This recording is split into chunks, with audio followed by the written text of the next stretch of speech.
All right, guys, so now we're going to implement a little bit of HTML5. So I think the best way to get started with this is to just take a block of text or a paragraph or some type of document and mark it up using HTML5.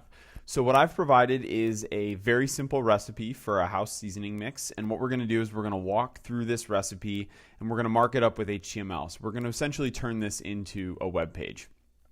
And as you can see, I've got recipes.html created in my week 3 folder, and I've copied in the recipe text that I've provided below. So this is going to be our starting point for turning this into an HTML page. I've also gone ahead and opened it in a browser just so you could see what that looks like. And as you can see here, it's just a block of text. There's no really differentiation between anything. Since there's no HTML in here, the browser doesn't really know what to do with this besides just displaying the text. So we're going to change that, and we're going to turn this into an HTML document. So first things first, we always have to have a doc type in our HTML files. And TextMate, like you guys have seen in the past, does an autocomplete for me, but we want to make sure we're using the HTML5 doc type. And that's pretty simple. It's a really simple doc type. It's just the word doc type in all uppercase with the preceding exclamation point and HTML. Fairly simple. Nothing, not too much to deal with there. Okay, the next thing we need here is our opening HTML block. And this opening HTML block is going to hold one attribute, and that's our language. And we're just going to give it a language of English. And this is essentially the opening HTML tag, if you will, to make up the HTML element. And before we forget, we might as well come down here and put our closing HTML element just so we don't have to come back later and remember that. So we'll go ahead and save. Now, before we start marking up our actual text, our actual body of the recipe here, we need to make sure we have our HTML head in place. And the head of our HTML file, like I've said in the past, is where we are going to keep things like links off to JavaScript and style sheet documents, our title, meta information, and all sorts of other things having to do with our HTML file. So here we're just going to go ahead and just capitalize that. We'll go family recipes. And this will give us our title in the page and also a proper head setup. So if we go ahead and save that, and we still haven't even done anything, and in fact this isn't even really a valid HTML file yet because we haven't added a body tag, or a body element or anything in between. But let's save that and jump over and see what that looks like now. So nothing has changed in terms of what the content looks like, but you'll see up here in the browser tab that our title is now showing up. So we know we've done our head correctly. So the next thing we need to do is we need to add a body element. So this is the other required element for our HTML document. And this body element is going to include all of the document content for our HTML page. So all of our markup is essentially going to go within this body element. So if we save that and refresh, you'll notice that we're still looking at the same thing. Nothing has really changed. So first things first, now that we have all of that taken care of, we have the head of our HTML done. So we have our doc type. We have our opening HTML block, our opening HTML tag with our language attribute. We have the head of our HTML file, which has our title and also our document encoding information. We'll talk about this a little bit later. And we have our opening and closing body tags and our closing HTML tags. So we have everything in here to make up a valid HTML document. Now what we need to do is we need to start addressing our content. So what we have here is a recipe. So there's a couple different things we want to look at in regards to a recipe when we're marking up HTML. So first things first, we should probably identify the headings of this document. And we have a couple different parts of this document that could probably be headings. We have a family recipes line, and we also have a Cswd house seasoning. So to me, the family recipes is going to be the main title of the document. So we can probably go ahead and wrap that in an H1 element with opening and closing H1 tags. And H1 elements are heading level 1 elements, meaning that this heading is the most important heading in the document. So our headings go from 1 to 6 and they decrease in importance. So a heading 1 is more important than a heading 2, more important than a heading 3, and so on and so forth. So for the main heading of our document, we want to go ahead and use an H1 tag. And this is a block level element, so you'll see when I save it and refresh our page that is going to push our other content down, and this H1 is going to take up the entire block of the page. Now, another interesting way to look at this is to use the web inspector in Chrome, which will actually allow you to see what I mean by a block level element.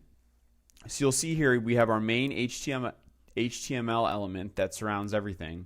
And then as we move our cursor in and hover over the H1, you can see that it blocks the entire part of the page. So in the blue, that's the main block content. And then in the orange, you actually see the top and bottom padding for that heading. And that's default. Those are default margins and padding that the browser adds to unstyled H1 tags. So when I talk about a block level element, you can literally see that this takes up an entire block on the screen. Okay, so we have our level 1 heading, and because we might want to put other recipes on this page, we can make the house seasoning heading an H2. So basically our document will consist of one main heading, and then for every recipe we'll supply an H2. So if we save this and refresh, you can now see that we have a slightly smaller heading right below the main heading. Now, one thing you shouldn't confuse is font size and heading level. I can have an H1 be smaller than an H2 in terms of font size, but the H1, the semantic importance of the H1 is still more important.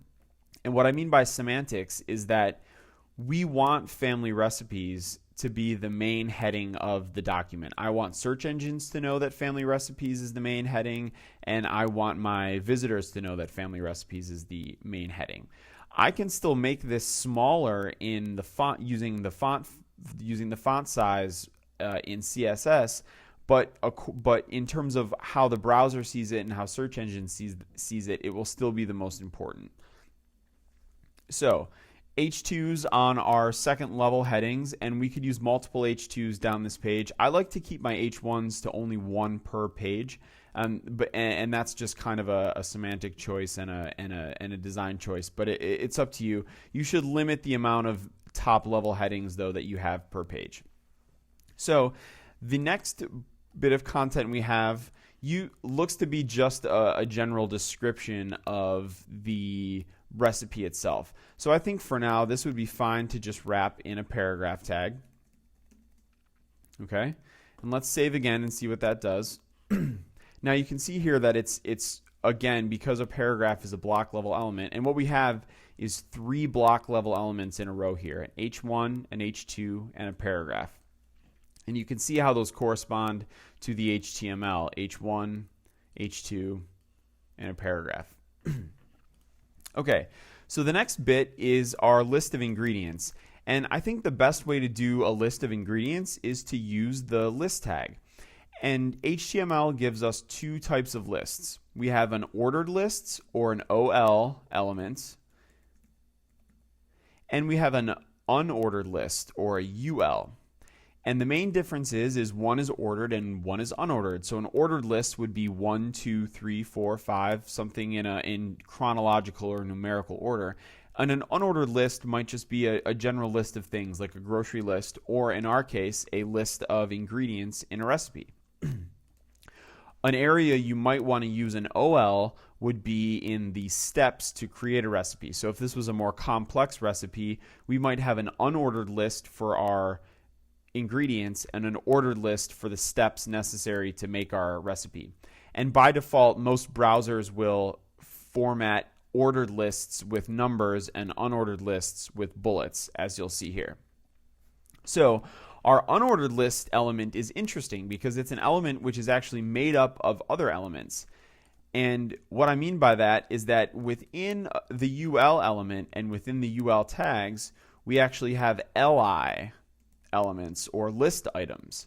So everything that's wrapped in an LI tag is a list item. So each LI tag makes up each item in the list of our unordered list. And the same holds true for our ordered lists. The only difference between an unordered list and an ordered list is the main parent tag, not the child tag. So if we save this and refresh, now you can see that I have a nice unordered list of ingredients. And what I could do is go in here and make this an O, change that to an OL, and then you'll see what the browser does here. The browser will automatically put numbers in there for you.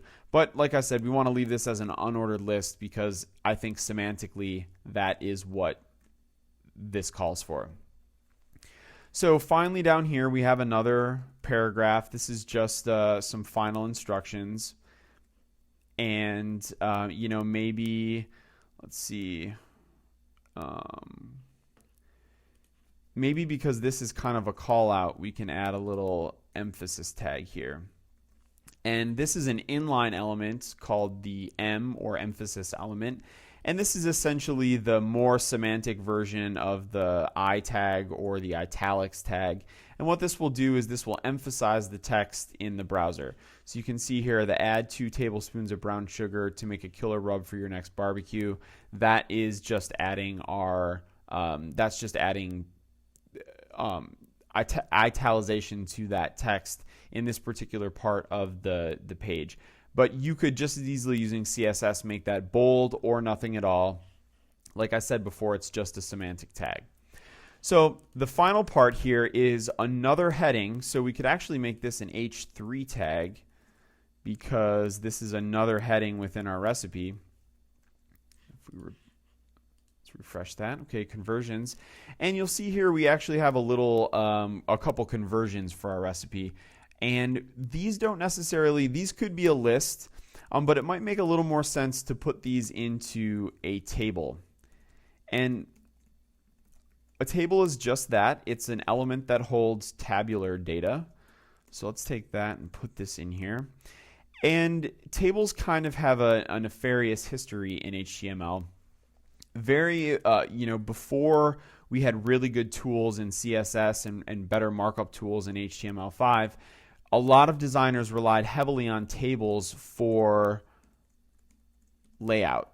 And they would essentially create a bunch of table rows and a bunch of table cells to create different layouts. And they would use images and different things in the background to create these kind of artificial layouts with tables. The problem with that is that the tables aren't made to hold content and structure. They're made to hold tabular data, which is what we're doing here. And I'll explain these elements I'm adding in just a second once we get everything in. But essentially what I'm doing here is making a table with 2 rows and 2 columns so that we can add our information in here. And what we're going to do is we're going to go 3 tablespoons and 2 cups, and then we're going to go, or excuse me, this should be teaspoons. Equals 1 tablespoon and 2 cups is 1 pint. So now if we save this and take a look at it in our browser, there we go. We have a nice little table. I could even go. There we go. So we have a nice little table that we can use for our conversions. So if we look at this table code, if this table markup, you can see, like our UL, we have a bunch of nested elements. So we have our main parent table element with opening and closing tags, and I've also added this border attribute to the table to give it a 1 pixel border. Normally I wouldn't do this. Normally you want to set the border to 0 so that in the HTML file you won't see anything there. and then we'll style that in CSS. But for right now, since we're just dealing with the markup, I want you to be able to see that that is in fact a table. So then within our table element, each row is signified by a TR element or a table row element. And then within each table row is our table data elements, which are essentially cells. So as you can see here, our table has 2 rows and each row has 2 cells. And the main output is what you see here, 2 rows and 2 cells. So this is HTML5, and what we've done here is pretty much marked up a recipe in basic HTML5. And there's a few things I want to do here before we're done. First of all, I want to indent this nicely so that we have a nice clean look to our file. We want things indented nicely so that it's easy to read. We can even take some of these spaces out. I don't think the spaces lend in readability when there's this little markup on the page. So keep everything nice and compact and succinct. And one thing I do want to do is I want to separate out each individual recipe in some type of semantic way so that we can reference them later on. So for example, we want to use our section tag, and let's give this a class of, well actually let's go section ID recipes. And then close that section tag. And we'll indent everything in between it. So now we've created a section, and then within that, we could use our article tag to signify an individual recipe.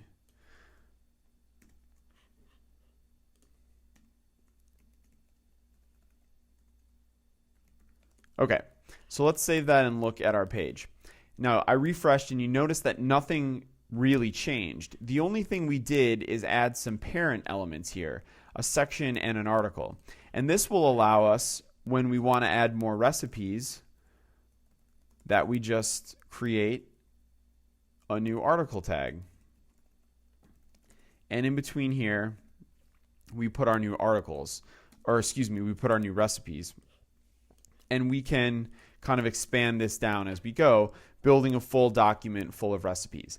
And then we have some good organization. We have a main section called recipes, and each article within that section is its own recipe. So it's a nice semantic way of organizing our document using valid HTML. And when we go to do CSS and add some style to this a little bit later on, we'll have a really good foundation in which to do that. So just a quick recap. What we've done is we've created an HTML file from just a basic recipe. We've gone through and added main headings, subheadings, and even further down, third level headings. We've gone in and created lists, block elements like paragraphs, sections, and articles. And we've also gone in and added a table to hold our conversions from teaspoons to tablespoons and cups to pints. So we could easily expand on this. You could easily expand on this by adding new recipes and using similar HTML language. And this is basically it. This is our completed HTML file. And go ahead and save this in your week 3 folder as recipes.html. And we will be using this file a little bit later on, so keep it handy.